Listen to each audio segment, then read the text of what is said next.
Hey y'all. So some people have pointed out my color scheme and some people have even asked to see my colors. So in today's video, we're going to be going over my colors and some of my graphical settings and some of my keybinds even. And I know that people are going to not be the biggest fan of my keybinds, but more on that when we get to that. And so yeah, I do apologize that the videos have been a little wonky here as I was getting back into a groove. I had some stuff to do over the weekends, some events and stuff that I had to go to. So the loadout videos will return. It will take me a little bit of time to get some of the footage for the MP5 and the MPX. I still have to level up more to get this thermal sight that I want to put on there.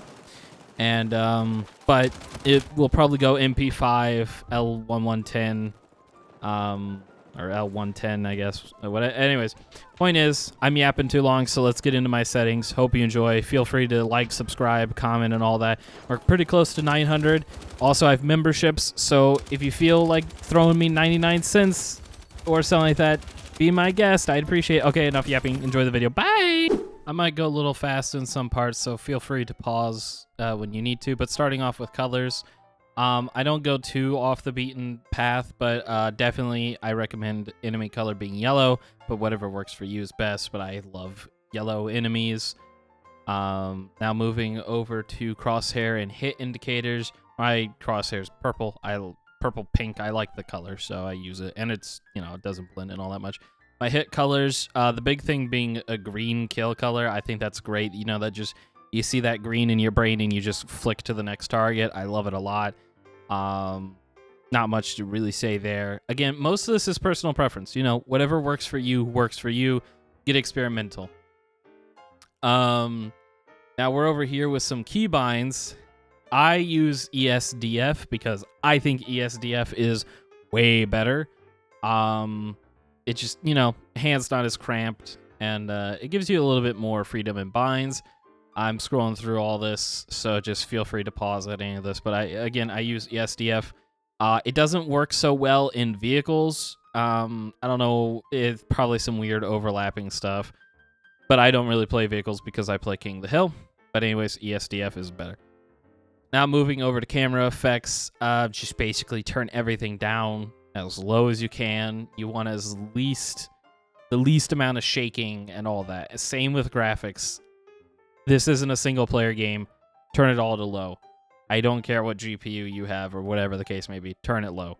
Trust me, I have a beast of a unit here. Just turn it low. I always do.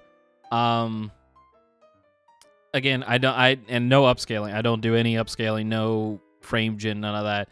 I go back and forth on having low latency and video reflex. I go back and forth on having that on or off. My volume, if you really want it, I have a whole mix amp and all that going though, so my audio is just inherently different. But always turn the sound effects that are unnecessary low or off. Some control settings here for my sensitivities and stuff like that. Again, it works for me. I have like 1100 DPI, something like that. So this might work for you, might not work for you, and of course, you know, slide and stuff like that. I also have foot pedals and a lot of mouse buttons, so a lot of stuff is bound to that. Things like K and L and M and all that are bound to the to my mouse, and like I said, I have foot pedals. And of course, I'll show you some of my HUD settings as well. I'm kind of just rapid firing this because I want you to just have it. I don't want fluff. I hate fluff and filler and all that. So I try to, you know, to get as little of that in as I can. But anyways, just slow down on anything that you want to know. I play on stretch res, so it's stretch res. The aspect ratios in this game are really funky, so you just manually want to set it to stretch res. If you just set it to 4:3, it goes to like the lowest setting possible. Just set it to whatever stretch res works for you. If you like stretch res, I always played it in Siege and things like that, so I started doing it on Battlefield 6, and I actually quite like it. Again, all this is personal preference, you know, whatever works best for you. Are there some settings that I see from people and I go, I don't know about that, Chief? Of course there are. And I'm sure there's plenty of people that do the same for my binds, but that's the beauty of it. We all get to customize it to whatever works best for our special little minds that we all possess, And so if you like some of my settings, feel free to copy them. If you want to go out on your own, go out on your own. I'm not going to judge you. I might, I might give you a little weird glance, depending on how funky some of it can get. But, if it works for you, it works for you. Yellow is usually a good indicator for enemies, like I said at the beginning.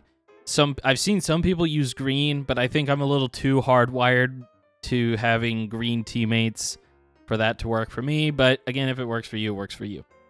So yeah, I hope that some of these settings maybe help you improve. Maybe they don't. I don't know. Again, go out on your own, figure out what works best for you. I do like the stretch res a decent amount in this game.